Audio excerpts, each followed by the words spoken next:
Hoje sim, nós vamos definir, nós vamos saber o que é e para que serve os protocolos mais cobrados aí nas provas de concurso, tá? Então, primeira coisa aqui que você já deve saber muito bem, porque já não é a primeira vez que eu falo, eu estou repetindo aqui novamente o que é um protocolo, tá? Protocolo, então, de rede é um conjunto de regras que define como os dispositivos vão se comunicar dentro de uma rede de computadores, tá certo? É um padrão, então, né, é estabelecido para que possa haver ali a comunicação adequada entre os dispositivos que estão nas redes, tá certo? Então, vamos aqui às funções de um protocolo, tá? Primeiro, formatação dos dados, tá? Vai dizer ali, então, o protocolo, o quanto de dados que aquele pacote ele vai carregar, qual vai ser o seu tamanho, ou quantos campos vai ter o cabeçalho daquele pacote de dados. Então, essa é uma função do protocolo, né? Formatar os dados que estão transitando nas redes de computadores. Outra função é o controle de fluxo, como que esse pacote ele vai ser transportado, quando chegar lá no final, se tiver faltando, por exemplo, aí um pedacinho daquele pacote de dados, ele vai ser encaminhado da mesma forma, ou se vai ser feita uma nova solicitação para que o pacote ele venha íntegro, sem nenhuma parte faltando. Temos outras funções aí também, como o gerenciamento de erros, né, dos dados transitados, a sincronização e segurança, por exemplo, aí, os pacotes que trafegam com criptografia, quais serviços que a criptografia ela vai ser obrigatória. Então, tudo isso é função de um protocolo. No geral, é ditar as regras ali, ditar os padrões, né, necessários para que haja uma boa comunicação, né, dentro daquela arquitetura de rede, tá? E a primeira coisa a se saber é que os protocolos de redes eles estão divididos em camadas de um modelo teórico que foi criado pela organização ISO em 1984, se chama modelo OSI. O modelo OSI, então, ele divide aí a comunicação nas redes em 7 camadas, tá? Esse é um modelo teórico, tá?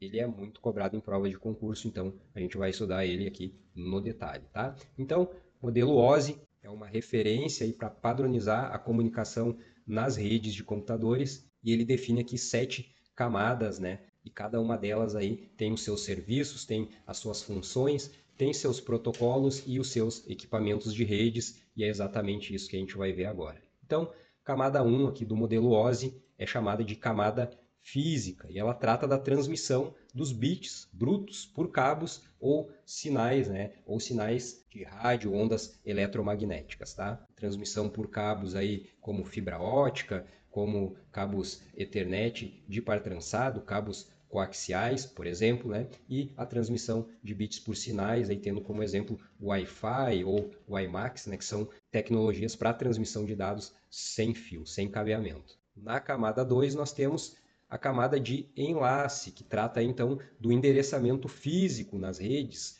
endereçamento chamado de endereçamento MAC, também trata da detecção de erros na tecnologia Ethernet. A camada 3, então, nós temos a camada de rede, que trata do endereçamento lógico, tá? Assim como roteamento, tá? O endereçamento lógico que eu me refiro é o endereçamento IP, e este é um dos protocolos mais importantes para as provas de concurso público, principalmente para o concurso da Polícia Federal. Então aqui já começam a aparecer alguns protocolos bem importantes para a nossa prova.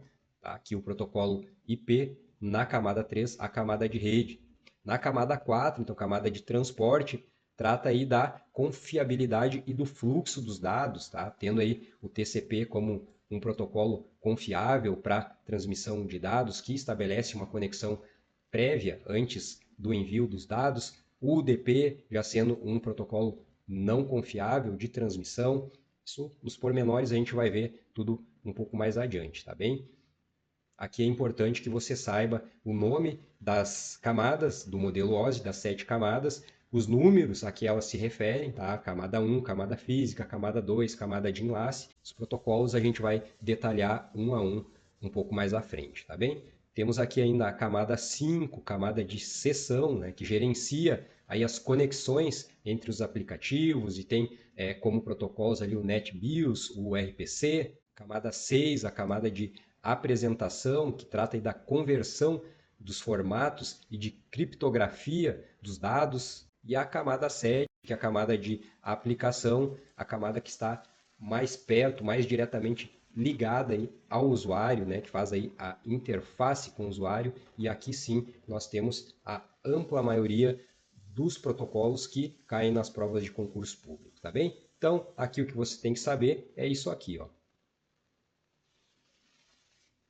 Quais são as camadas do modelo OSI, tá? E os números a que elas se referem, tá bem? Então, camada 1, camada física, camada 2, camada de enlace, camada 3, camada de rede, camada 4, camada de transporte, a camada 5, camada de sessão, camada 6, de apresentação e a camada 7, camada de aplicação. Vistas as camadas do modelo OSI, a gente vai passar aqui para a arquitetura TCP/IP, que é o modelo efetivamente usado na internet, nas intranets, enfim, nas redes de computadores. Este é o modelo prático, tá? Não é um modelo teórico igual ao OSI, esse sim é o modelo utilizado, tá? É um modelo que ele é dividido aí em 4 camadas, tá? E essas 4 camadas, sim, elas são derivadas do modelo OSI e a gente vai ver aqui qual é a relação, né, do modelo OSI com a arquitetura TCP/IP. Então, como eu falei, é amplamente utilizado na internet e nas redes reais, né? É um modelo prático, é o modelo que realmente é utilizado. Então, aqui na arquitetura TCP/IP, nós temos 4 camadas. Você pode verificar aqui, né, que não são 7 igual ao modelo OSI, mas a gente vai perceber também que há uma correlação entre esses dois modelos. Vamos lá então. A camada 1 aqui da arquitetura TCP/IP é a camada de acesso à rede. E essa camada aqui na arquitetura TCP/IP, ela equivale às camadas física e de enlace do modelo OSI. Então, acesso à rede equivale à camada 1 e à camada 2 do modelo OSI, tá certo? Camada física e camada de enlace. Então, todos os protocolos que nós teríamos lá, todos os protocolos, serviços que nós teríamos nas camadas 1 e 2 do modelo OSI, elas estão aqui na camada de acesso à rede da arquitetura TCP/IP. Por exemplo, né, o que se refere às tecnologias Ethernet, se refere às tecnologias Wi-Fi, tudo está englobado aqui dentro, né, desta camada, da camada de acesso à rede. Camada 2 aqui, então, da arquitetura TCP/IP é a camada de internet, tá? A camada de internet é correlacionada, ela é relacionada à camada de rede do modelo OSI, tá? Então, ali, camada de internet e camada 3 do modelo OSI possuem as mesmas funções, né? São equivalentes, tá? Então, aqui nós temos que a camada de internet ela vai tratar do roteamento entre as redes e nela vão constar aí os protocolos IP, ICMP, IGMP, protocolo ARP, enfim, todos os protocolos que temos na camada 3 do modelo OSI, temos na camada 2 aqui da arquitetura TCP/IP a camada de internet. E a camada 3 aqui da arquitetura TCP/IP, ela corresponde à camada 4 do modelo OSI, que é a camada de transporte, inclusive elas têm o mesmo nome. Então aqui nós temos, né, os protocolos TCP, o protocolo UDP, enfim, são os dois protocolos mais importantes da camada de transporte, tanto no modelo OSI quanto na arquitetura TCP/IP. Aqui na TCP/IP, né, ela é a camada 3, camada de transporte, tá bem? E na camada 4 da arquitetura TCP/IP, nós temos a que se denomina camada de aplicação. Aqui estão englobadas as 3 camadas mais acima, né, a camada 5, camada 6 e camada 7 do modelo OSI, que seriam as camadas de sessão, apresentação e aplicação. Aqui, na arquitetura TCP/IP, ela se chama camada de aplicação e o número dela é 4. Nessa camada, então, nós vamos ter aí os protocolos referentes ao correio eletrônico, né, SMTP, POP, IMAP, as transferências de arquivos na web, HTTP, HTTPS, transferências de arquivos entre cliente e servidor, como FTP, enfim, todos os protocolos aí das camadas 5, 6 e 7 do modelo OSI, eles estarão aqui na camada de aplicação da arquitetura TCP/IP. Então aqui nós temos que o modelo OSI, ele é um modelo mais didático, porém ele é mais detalhado, tá? É um modelo teórico bem didático e bem mais detalhado que a arquitetura TCP/IP. Porém, a arquitetura TCP/IP, apesar de ser mais simples, é que é usada na prática nas redes de computadores. Muito importante você saber fazer essa correlação entre as camadas do modelo OSI e as camadas da arquitetura TCP/IP, porque já vi algumas questões, né, sobre isso nas provas e você vai poder perceber aí quando estiver estudando o PDF ali das questões resolvidas, você vai ver que existem questões que fazem essa correlação, né, que perguntam qual camada do modelo OSI corresponde à camada da arquitetura TCP/IP e vice-versa. E para entrar efetivamente nas funções de cada protocolo, a gente tem que saber também como funcionam as portas lógicas nas redes, tá? O que são portas, para que elas servem, quais são as suas numerações e assim por diante. A gente vai ver isso agora, tá? Então, portas, elas são números que identificam aplicações, que identificam serviços em um dispositivo. Esses números eles podem ir de 0 a 65.535. Então, a gente pode ter até 65.535 portas lógicas que referenciam diferentes tipos de serviços. Óbvio que você não tem como decorar, não tem como saber todo esse extenso número de portas. A gente tem que saber aqui as principais, tá? Os números principais e a que protocolos elas se referem. Então aqui a gente já pode classificar da seguinte forma: da 0 a 1023 são as portas, as numerações que chamamos de portas bem conhecidas, que são as portas utilizadas, tá, pelos principais protocolos. Por exemplo, HTTP, protocolo HTTP de transferência de hipertexto nas redes, ele trabalha sob a porta 80, numeração 80. Já o HTTPS, que é o protocolo de transferência de hipertexto seguro, ele trabalha sob a porta 443. O protocolo SSH, aqui de acesso remoto, trabalha na porta 22. Então, para efeitos de concurso, são essas numerações aqui que você tem que saber. As portas bem conhecidas e é claro que não todas também, tá? Mas se vier uma questão assim perguntando qual é a numeração das portas bem conhecidas, você já sabe que é da porta 0 à porta 1023. Que são as que referenciam os principais serviços aí nas redes de computadores, tá bem? Aí nós temos aqui, né, da 1024 a 49.151, algumas outras portas que são registradas e da 49.152 até o final, as portas dinâmicas que são utilizadas para uso temporário e para algum serviço distinto, tá bem? E o funcionamento das portas. Como funcionam as portas? Essas portas, elas são portas lógicas, certo? Não é nada físico, não é um equipamento, né? Não é algum tipo de dispositivo que deixa entrar ou deixa sair algum dado. Isso é uma porta lógica, é uma porta virtual. E agora sim, efetivamente, a gente vai entrar na parte de protocolos. Nós vamos saber a respeito dos protocolos, em qual camada que ele pertence. Por exemplo, esses primeiros aqui que nós veremos vão ser os protocolos da camada de aplicação. Vamos ver qual a função de cada protocolo, para que ele serve. Vamos ver quais as portas lógicas que são utilizadas para identificar esses tipos de serviços, tá bem? Vamos começar então pelos protocolos de correio eletrônico, que são os protocolos SMTP, IMAP e POP3. O SMTP, então, protocolo simples de transferência de e-mail, tá? É um protocolo utilizado para o envio de e-mails entre servidores, tá? De servidor para servidor, e também envio de e-mail de cliente para servidor. Então, SMTP, protocolo de envio de e-mails.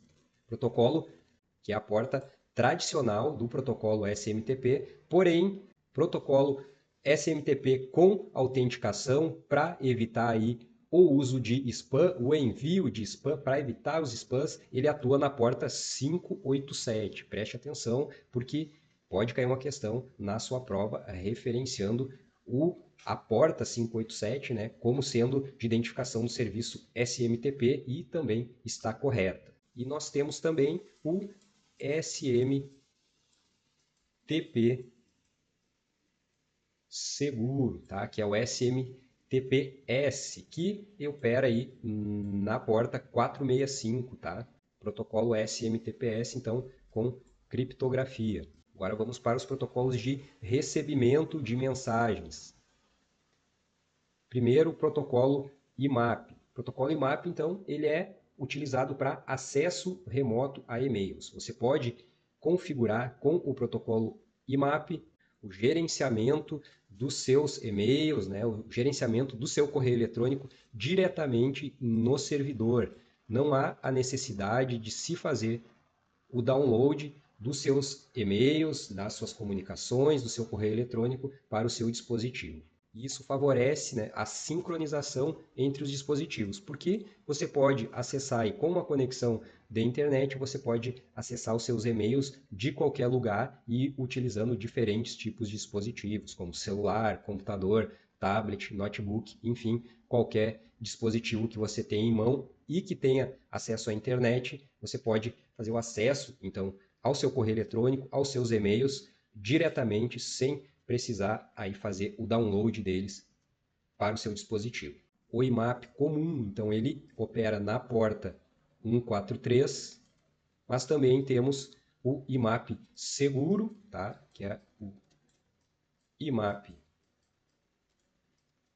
S, que opera aí na porta 993. E o outro protocolo de recebimento de e-mails é o protocolo POP3, Post Office Protocol, na versão 3. Tá? Então aqui, diferentemente do IMAP, né, o POP3 ele faz o download de e-mails para o seu computador, para o seu dispositivo, no caso. Então este protocolo ele trabalha com o download de e-mails para o seu dispositivo local. Também ele baixa os e-mails para que você possa depois, offline, né, você possa visualizar aí os seus e-mails. Porém, por padrão, no momento que você faz o download para o seu dispositivo, ele já não vai estar mais no servidor, então você não vai poder acessá-lo, né, diretamente, remotamente, assim como você consegue fazer com o protocolo IMAP. Por padrão, é claro que você pode, com esse protocolo, fazer uma configuração para que ele baixe seu correio eletrônico, para que ele baixe suas imagens, faça o download para o seu dispositivo e que também mantenha uma cópia no servidor, mas esse não é o padrão. O padrão é você realizar o download para o seu dispositivo e tirar ele do servidor, excluir ele do servidor. Vistos os protocolos referentes a correio eletrônico, vamos passar aqui aos protocolos referentes à transferência de hipertexto, referentes à navegação web, referentes à navegação na internet. Então aqui nós temos os protocolos HTTP e o protocolo HTTPS, tá? Os dois referem-se à transferência de hipertexto de páginas web, porém o protocolo HTTPS é o protocolo considerado seguro porque utiliza a criptografia SSL TLS para fazer as suas conexões. Então aqui ele é muito utilizado, o HTTPS, para sites aí que tenha de se fazer login, né, para de fazer autenticação para ter acesso ali àquela página web, ou sites de pagamentos, por exemplo, todos eles utilizam aí o HTTPS, que são as conexões criptografadas. O HTTP comum, ele opera na porta 80 e o protocolo HTTPS, ele opera na porta 443. Temos ainda na camada de aplicação o protocolo DHCP, que é um protocolo que atribui automaticamente endereços IP aos dispositivos na rede, se assim estiver configurado. Então, ele fornece endereços IP automaticamente e atua aí nas portas 67 para o servidor e 68 para o cliente que recebe ali a numeração IP automática do DHCP, tá bem?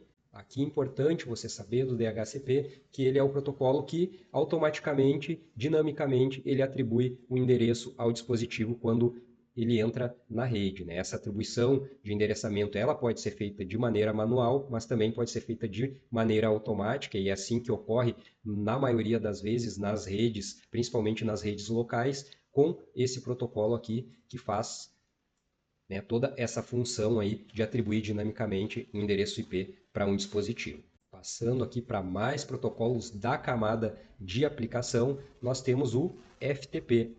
que é o protocolo de transferência de arquivos entre cliente e servidor. Para você ter uma ideia, então, para que serve o protocolo FTP, digamos que eu seja um desenvolvedor de um website e eu quero enviar, né, os arquivos desse website para um servidor, né, lá na web, para que ele possa, essas páginas, esses arquivos, eles possam ser disponibilizados para quem quiser acessá-los na internet. Então, neste caso, eu poderia utilizar o protocolo FTP para fazer essa transferência desses arquivos do meu dispositivo para o servidor. Então, protocolo de transferência de arquivos.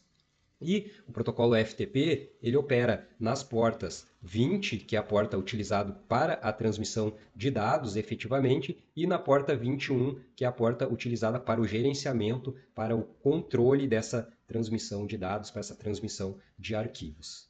Além disso, nós temos outras duas versões do protocolo FTP, que é o protocolo FTPS, que é o FTP seguro, que utiliza aí os protocolos SSL e TLS, que são protocolos de criptografia de dados, e o FTPS, então, ele atua nas portas 989 e na porta 990. Também temos o protocolo SFTP, que utiliza o protocolo SSH, que é o protocolo de acesso remoto, tá? Então, aqui a gente utiliza a porta do SSH, que é a porta 22, para referenciar esse serviço, o serviço SFTP, que é o protocolo de transferência de arquivos remoto seguro.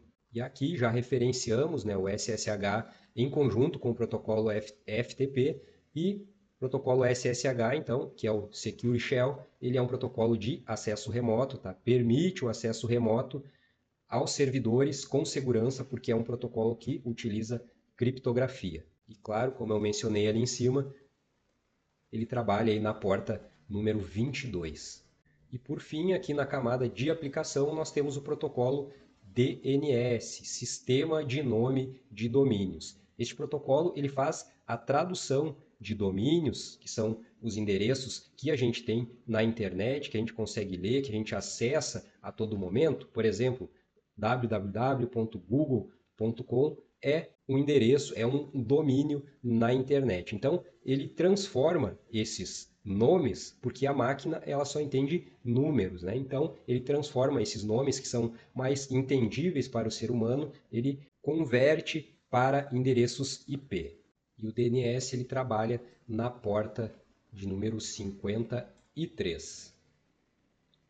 E aqui então, pessoal, finalizamos esta aula. Falamos sobre o modelo OSI, sobre a arquitetura TCP/IP, as camadas que compõem esses dois modelos e também falamos aqui sobre os protocolos mais importantes da camada de aplicação. Nas próximas aulas vamos continuar falando sobre camadas e também sobre os protocolos de cada camada aí do modelo OSI e da arquitetura TCP/IP, tá certo? Aguardo vocês na próxima aula.